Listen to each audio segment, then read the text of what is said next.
What I think is so fascinating about how you put your projects together, it's not just the album, it's not just the books, they all go together. How did you end up with so much stuff? Did it come from like one idea? I mean, pretty much. I mean, I think for me, it came from this idea of like becoming a singer in a band and having this hard time of conveying my story in the songs, just embellishing on it to a point of fiction.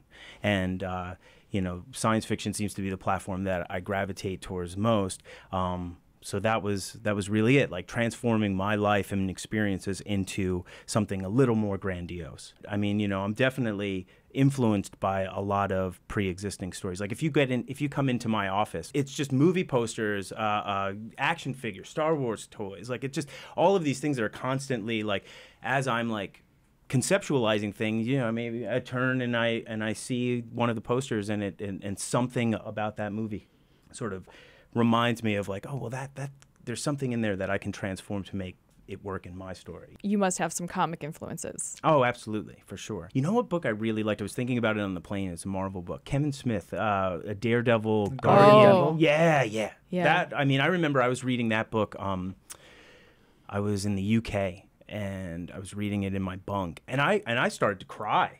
The Karen scene where she Karen, and then his mom and like I was just like I was like, wow. And I'm a Kevin Smith fan. Yeah. I wasn't I didn't realize that he was writing comics, so it was something I picked up before I had split for overseas.